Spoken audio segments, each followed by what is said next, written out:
friends, it's Carly and I'm back again with another review. So we are on an Age of Apocalypse day, and today I am going to be looking at Shiro Yashida, Sunfire.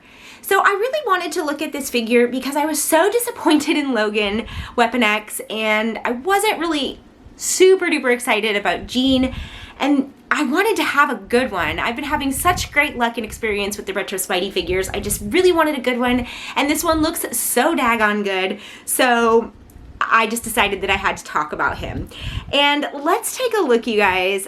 So Shiro is from Japan, and in Age of Apocalypse, remember now, I have not read Age of Apocalypse, I'm just reading from synopses, but in Age of Apocalypse, he and his cousin, the Silver Samurai, are approached by Magneto to join forces with the X-Men to fight Apocalypse. He decides to join their team in spite of his country, tending away, to stay isolated from other groups. And, so I just know that he joins up with the X-Men to fight Apocalypse. His abilities are, he generates these plasma blasts that are similar to Sunfire. You guessed it. So he can use those to fly, he can shoot them out at enemies, and he can also create a barrier force field around himself. And I think that reads really well in this figure. You guys, for a 6-inch, just like kind of typical figure, is super, super impressive to look at. He's got this crazy, like, fiery, almost like a mane. So he's got like a part of the sculpt of his head, which I just took off, is his flaming hair. And then he's also got this collar. So there's separate pieces that are flaming. This figure did not come with any accessories, but he is highly articulate, and we're going to get into that in just a moment. And I really like his mask. I just think that, being that he's a Japanese character, it's got the Japanese flag essentially on there, and the holes of the eyes are actually cut open. So what you're seeing shine through there is more of that sort of clear plastic that represents the plasma ions that he is surrounded by and that he uses as his power. So I really love the design of this figure. I love not only that they chose to use sort of a clear yellow plastic to create that feeling. It's really successful with this figure too. It works really well.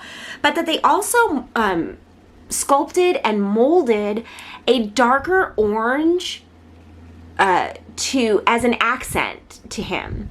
So what you really get with that, and the way that they applied it is so smart. They do it to the ends of the hair here. The majority of the collar is this darker orange plastic, darker than the yellow that his costume is. On his wrists, they use it. I would have loved to see it on the feet, but I'm going to talk about that in a second. But what you really get is this lit from within effect. It really feels like there's a light inside of him coming out, and it's really impressive. It takes kind of a lot with a 1/12 scale figure to do something that will make him really sort of like pop and stand out. A lot of times we're using sculpts, we're using body molds. So to make a figure that stands out this much on his own is pretty awesome. The black detailing gives this really cool sort of like charred armor feel to him, and also has a very Japanese like artwork vibe to it. I just really appreciate the design work on this, and next to any figure that I have, Sunfire stands out. So now we're going to get into the points of articulation. I have been kind of on a run of rough luck, so before I get started with going through this, I'm going to say it looks like I got a little bit unlucky on my Sunfire too. I may have just said Starfire, sorry, my Sunfire as well. If you look here, you can see that I got a very loose lower body. You can see how it's just shaking there. He is very, very loose in the waist, and in fact, all of his joints are incredibly loose. Like, I appreciate a highly articulate figure that moves smoothly, but this is so loose that it feels like he's kind of about to come apart. Let's see if I can capture just like, there we go. You can sort of see that he's just like sort of wobbling on there. Now, I can say that as I've been playing with this figure and using it, that doesn't really affect anything as far as posing him, but man, I would really just like to get one that is 100% perfect. All of that said, let's go ahead and look at the articulation. So when we are manipulating this head around this collar, as you could see before when I tried to do it, it sort of runs into itself here and causes the head to pop off. So you do get a full range of motion, but it comes off when it bumps these pieces. So the best way you can pose, if you wanted to turn his head around or sharply to the side, is quite frankly just to go ahead and pop that head off and turn it in the direction you want. Otherwise, we're just getting a really limited, like, sort of back and forth and a slight up and down. But I think it works really well, you know, overall. I think he looks so striking. I can't imagine wanting him to have his head turned around, but you know, when things are made to work a certain way, I just want them to work that way. And with the collar, he doesn't really get all the way around. So let's look at his lateral arm movement. It's fantastic. It goes all the way up, so that's really great. He also has butterfly joints and can bend his arms all the way back and a little bit forward, not too much forward, but the backward motion is dramatic. So butterfly joints are fun. I feel like we should have them on more figures. And quite frankly, I think that the mold that we're looking at on this figure is the same as Logan. It looks really similar. So the body type is the same. We've got 360-degree turn here on the bicep. We have a nice double jointed elbow. I don't really know what's obstructing the move. Oh, so you can see the sort of plasma, I guess you can call it, the flame here is what's obstructing further movement of the elbow. So this is as far as we go on the elbow. We have a nice 360-degree turn in the wrist. And these wrists do have a joint to turn, but because of the flame accessory, you don't get a great movement there. So they turn all the way around, but they don't necessarily bend the way that you would hope that they would. I've got a great bending in the torso forward with a really nice, satisfying click to it, forward and back. I think you could maybe hear it that time. He's got, now this is where he's loose, is in the waist. So the 360 degrees is no problem, but it's, however he is meant to be attached from waist to torso, that's where the looseness is with this figure. And as I said, when you're posing him, when I'm posing him, it's not really affecting my ability to get good poses, but it's just bothersome. I just wish that it was a little bit tighter. This is what we've got on lateral leg motion. Those are getting less and less, and after just looking at those McFarlane figures where they are so flexible, it just sort of makes me grumpy. But it's fine. It does what they all do, so that's good. And here is the 360 degrees in the thigh. Really excellent, fully functional double jointed knee that works really well. We've got that pointed toe. I really think a pointed toe is so important for a figure that is supposed to be able to fly with their abilities, like the Human Torch, like I like it on Iron Man, I like it on War Machine. So I really appreciate this particular ball and socket joint ankle on those types of figures so that you're getting a really good pointed toe.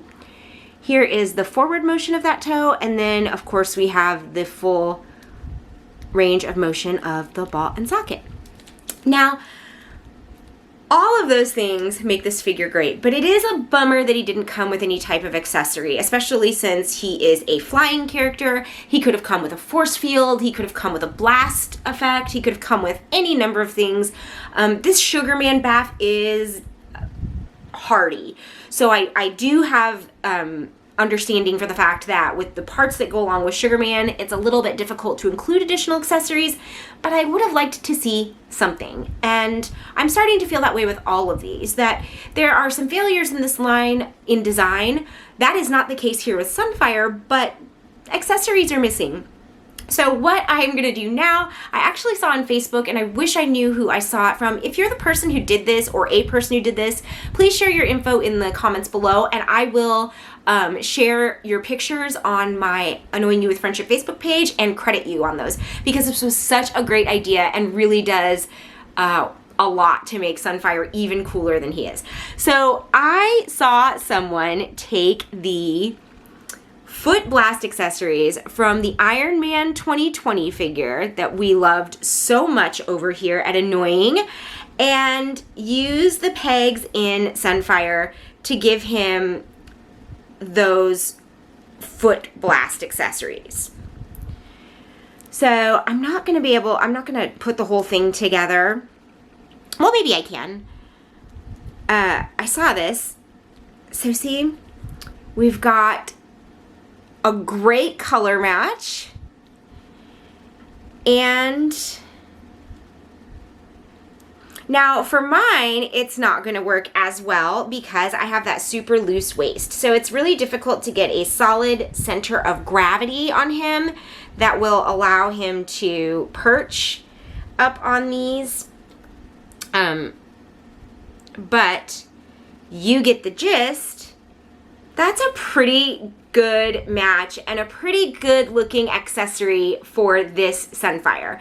So if you were the person who did this, I saw it on Facebook. I cannot remember. I just saw it. I didn't save the picture or share it or anything like that. Let me know in the comments. Get to me on Facebook, Annoying You with Friendships page, and I will share and credit you because I think this is a brilliant repurposing of accessories and really makes him shine, you know, even more than he already does, which I already feel that he's a really solid figure and impressive just without accessories. So this is something really cool. I love seeing that. I love these creative ideas that you guys come up with, and they really help enhance my own collection. So thank you for sharing everything that you do to give me good ideas about how to display my figures. I'm gonna have to actually go get another Iron Man 2020 because I have mine displayed on these right now and I want to use them for Sunfire as well. So all of this said, Sunfire is a successful design. He's a good looking figure, a really impressive figure. I love the paint work with the black detailing. I love the merging of the orange and the yellow plastic to give him depth and light and really make him seem like he's glowing. Unfortunately, I got a slightly bad pull with this loose waist, but overall, you know, other than not being able to really use him with the accessory that wasn't even meant for him because of his loose waist, I'm really happy with this figure. He'll stand on his own on the shelf, great, and I think he looks really impressive that way. And when I get another set of stands, I'm gonna find a way to display him like that. So this is the first AOA figure that I'm actually really happy with. I think Sunfire is impressive on his own. I think he is so far the standout of the series for me, and I can't wait to get him on my shelf. And actually, I really want to know more about this character. I'm really intrigued by the, you know, the cultural story they have weaved into him, making him related to Silver Samurai. And I'm, you know, I like ninja stories and samurai stories, so I'm really interested to learn more about Shiro on my own, and I'm gonna do that. So thank you guys so much for watching. I am putting out a crazy amount of videos and you all are being so super supportive and watching all of them. So I'm really grateful for that. I'm gonna keep on keeping on. Tomorrow I've got another retro Spider-Man figure. We're gonna keep those a surprise. And if you tell me in the comments below which one of the Marvel Legends Age of Apocalypse figures you'd like to see next, I will do that one. Thank you all so much for watching, and I hope you're having a great Tuesday, and I will be back tomorrow with another video. Bye, friends.